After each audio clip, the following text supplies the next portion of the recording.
micro, it would get really hard. But watch how, instead, watch, check this out. That's his good way. So going to the right is his hard side. Yep. All right. Try to take it to the right.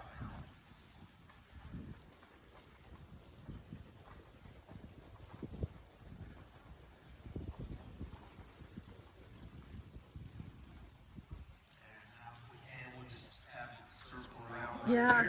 And see how he wants to tip his nose to the outside? Yeah, you notice every time I'm just kind of bumping it in a little bit. There, see right there, we're okay. Right there, it needs a bump, right there. There, right there. And see, and then he caves in the circle. So yeah. he's not... And if you kind of, so like right here, we're not even that worried, for right now, we're not that worried that he started real tight and fall in.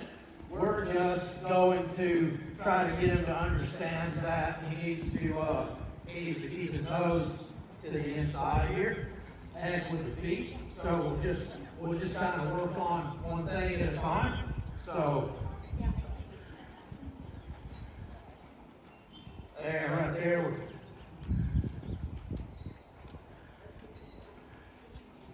So right here, we're saying head with the feet. Just trying to, every time his attention kind of goes towards the other horses, I'm kind of kicking with my right leg. Which is every second. There, kind of bring that back a little bit. So after this one more, after that one more pass working on that, now say heck with his nose, and let's just see if we can just let him smoothen himself out. So we'll kind of support his nose a little bit, but we're just going to really try to focus on helping his feet stay on the circle right here. Might bump his nose a little bit right there.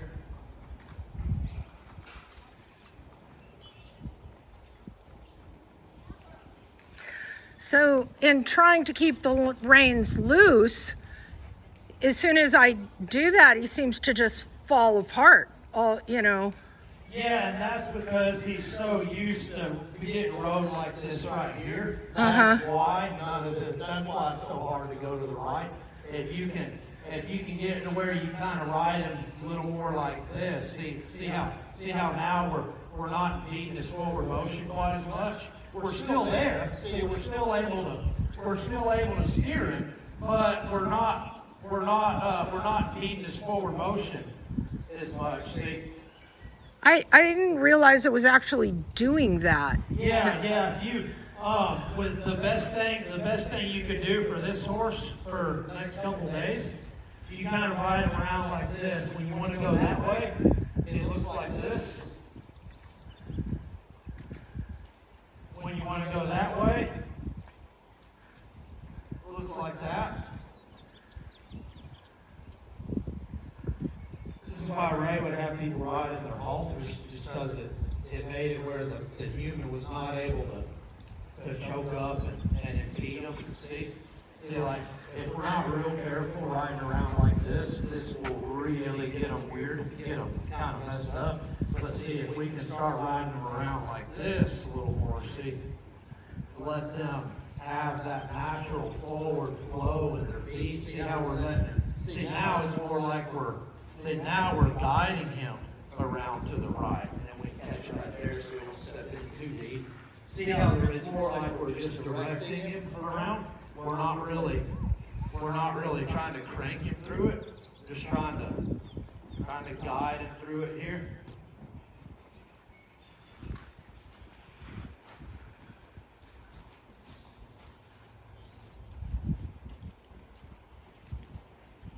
Let's see if he just starting to kind of ride him around. I'm exaggerating this, but here we'll.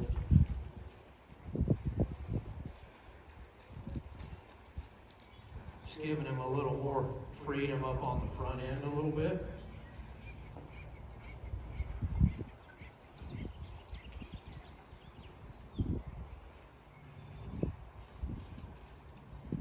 There, that was the best one yet right there.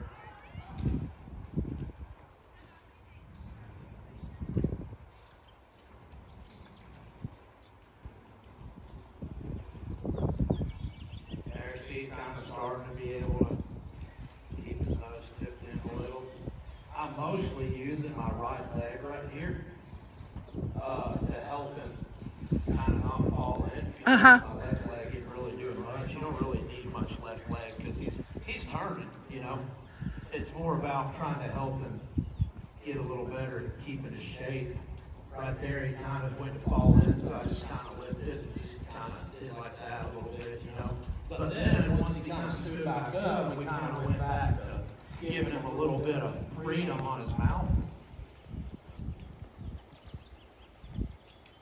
Yeah, we're just kind of there. See, we kind of lift that right there. If my rein comes off his neck, then he's going to turn real steep.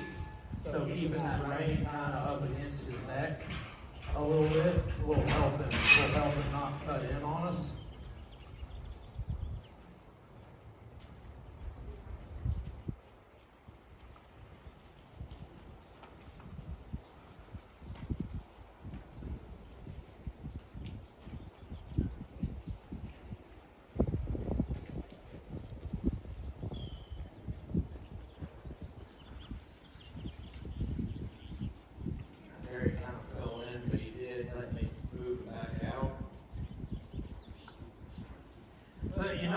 You notice how there's not a constant contact. Like we kind of get in there, get him to give a little, but see how there's a lot of moments where he's feeling some release right there. And then let's let these reins out even a little bit more to try to emphasize it even more to the people watching. There, help him. See how it kind of lifted right there to help him not fall in? He kind of falls in right through there. Mm-hmm.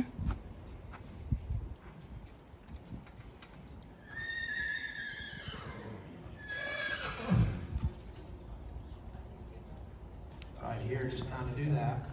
There, see just help him not fall in, because right through there is where he falls in. Right through here, we kind of think about some right leg getting a little busy to keep his attention there, to keep his attention to the inside.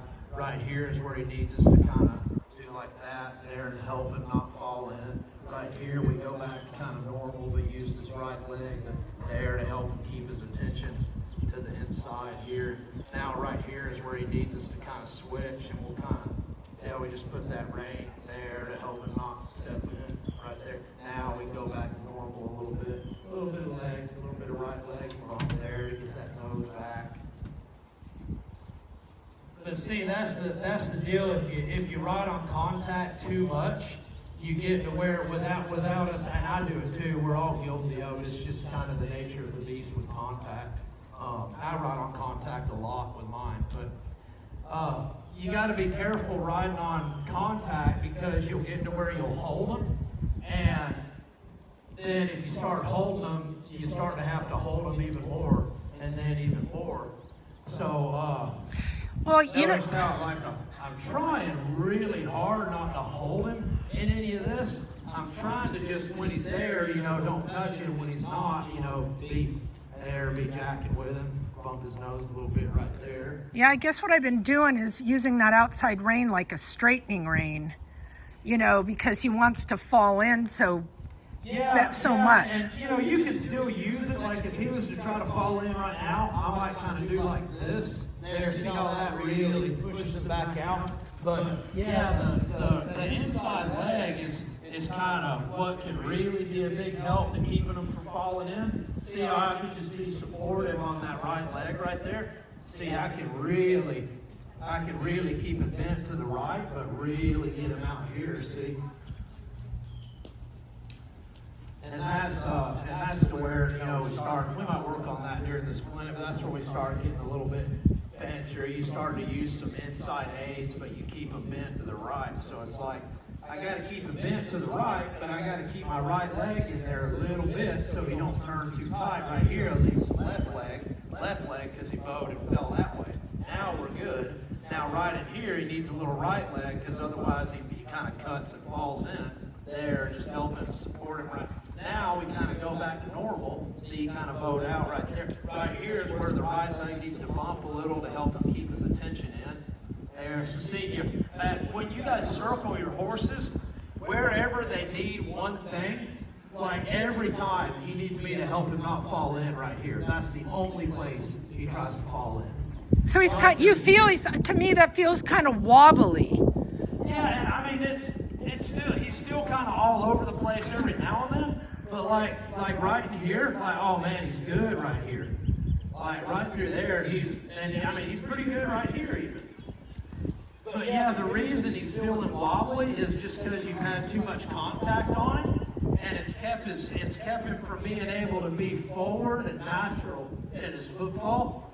So like you imagine you're trying to walk a circle that somebody's pulling back on your shirt and doing that a whole bunch. Well, pretty quick you'll walk around like a drunk sailor, you know. So sometimes it really can seem like, oh, we gotta really get this part right here. No, we gotta really get this. Sometimes the thing to do to let these horses balance out is just walk 50 circles on them and don't really do very much, and let them kind of smoothen themselves out a little bit. A lot of times just letting them circle for a little while, they'll kind of start to clean their own selves up.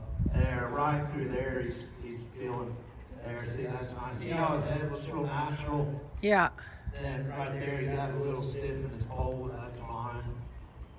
See right there, his head got up and he got tense. There, right here is, right through here now is actually his best spot.